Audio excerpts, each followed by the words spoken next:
Okay, welcome everybody to When the Going Gets Tough, the Tough Breakdown in Private. I am Harmony Major. Nice to see everyone here today. Maybe it feels unsafe for you to show that you actually need help because of the response you get from other people when, just looking at the chat, when um, the response you get when we are operating in the world. And what that leads to is a discharge of our own battery. We're depleted, our energy resources are depleted. Maybe we're not sleeping well enough. Maybe we have insomnia, or maybe, we are super tired when we go to bed, but we can't sleep because we've got intrusive thoughts. Our mind is just racing. We have memories, worries about the future, or distress about the past. And then, staying in this high stress state, in this state where we don't feel like it's safe to be vulnerable and emotionally connect with others, we have health problems. And those health problems lead to business problems because remember, it's the human that's running the business. So if we're stressed, if we're feeling inauthentic because we can't be who we are, who and how we are in our businesses, that's very stressful in and of itself. And stress and distress are increasingly reported to be associated with immunosuppression. So our immune system is becoming more and more suppressed with the higher the stress level that we have, and or with the longer the stress is going on. So we're setting ourselves up for some really, unfortunate health concerns. Maybe, I present the idea to you that maybe it is strong to feel comfortable and courageous enough to show how it is that you're feeling in situations that you find appropriate. Because it's not healthy or good for us physiologically, emotionally, spiritually, psychologically to internalize everything and never, feel the way that we feel. So vulnerability, why do we believe that vulnerability equals weakness? Maybe it can come from if you were raised in a particular religious way. Maybe that religion has taught you some things about that. Maybe society has taught you things about that. And everyone here on the call is in the U.S. It appears, but even if you're listening in or watching later from another country, the thing about it is, what does your country, as a rule, believe about whether vulnerability equals weakness? Well, what about even smaller than that on a state level or a regional level? And even smaller than that, what about from city to city? Because I can drive an hour, to a different city and encounter people who do stuff way different than they do it in my home neighborhood. And even more granular than city, we've got community, like neighborhood subdivision, even. All of that factors into societal influences. And then finally, multimedia. You are what you eat. I always say that. And we consume more than just food and drink. We consume movies, TV shows, music, lyrics, um, Google searches, what we find as a result of Google searches, which is not impartial, by the way. Google searches can be shaped and are being shaped by Google themselves, as well as other companies who are trying to come up on the first page of Google or in the number one slot on Google. So Google is shaping what we find because especially if we're logged into our accounts, they know the type of news that we're into, the type of stuff that we're not into. So now we're into the tools, and that is exactly why you're here. So the first one that we're going to be learning is time efficient triangle breath.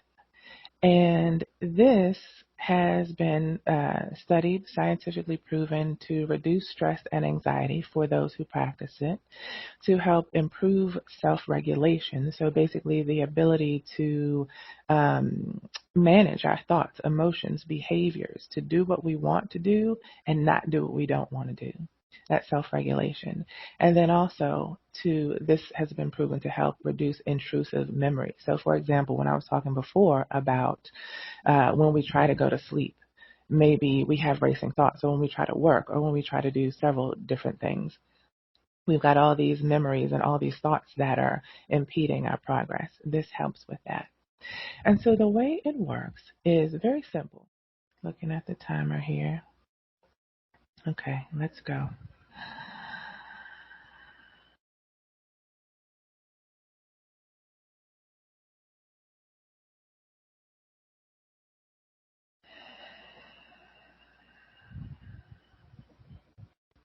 Inhale, 2, 3, 4, 5.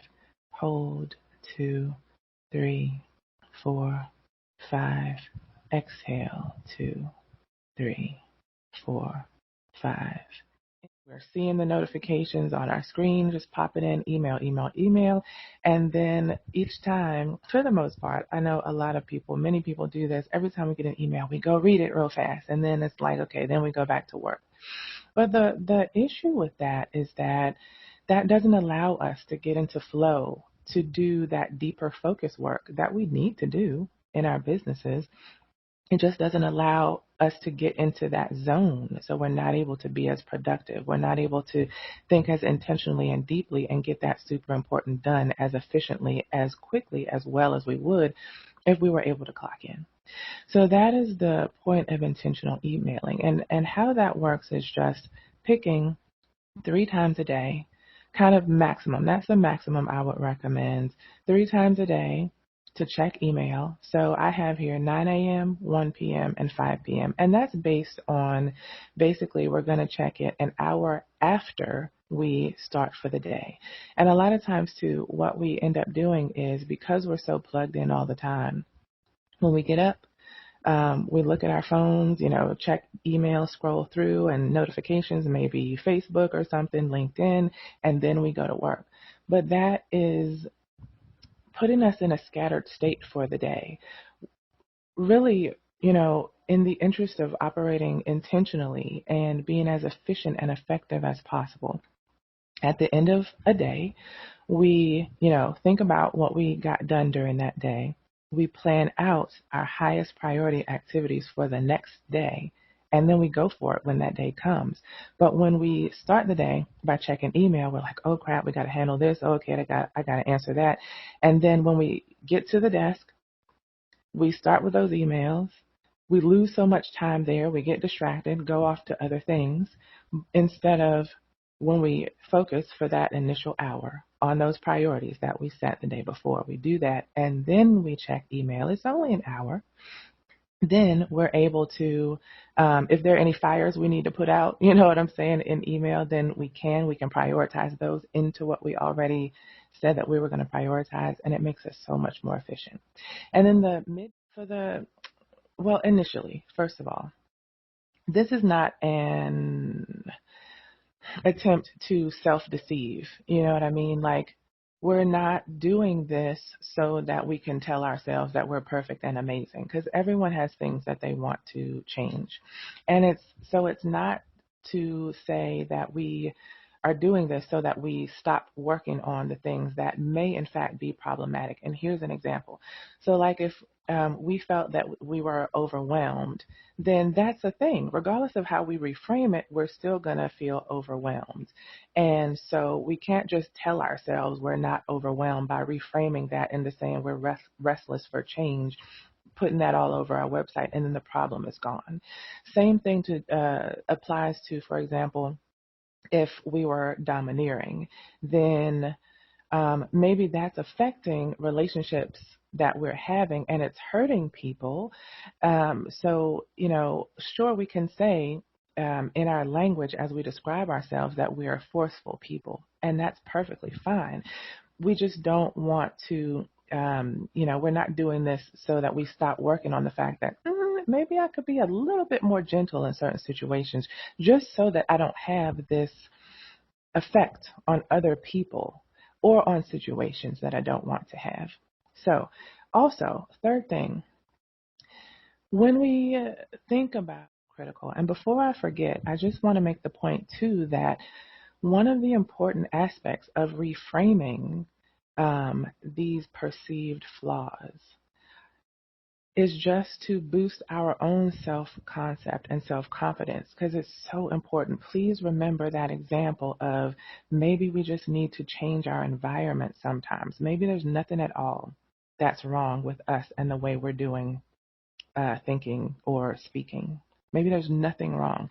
Maybe we just need to change in our environment to be more nurturing to who we innately are.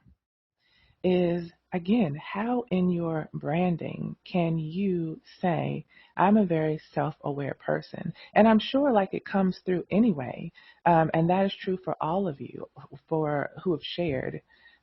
Your traits are coming through anyway. It's like, how can you highlight them intentionally and, what are the good things that come from being super self aware that you can highlight and like put on your website or in your sales materials that people know that this is how you are. And when they work with you, they will get this sort of thing. So, like, for example, being very self aware, you might say, well, you're probably very, and I could be wrong, but you're probably very like when you have interactions with people, maybe you kind of are hyper aware of their perception of you. And so maybe um, a certain look that they have or a certain thing that they say, you're like very in tune to that, just understanding, using it to understand how they feel.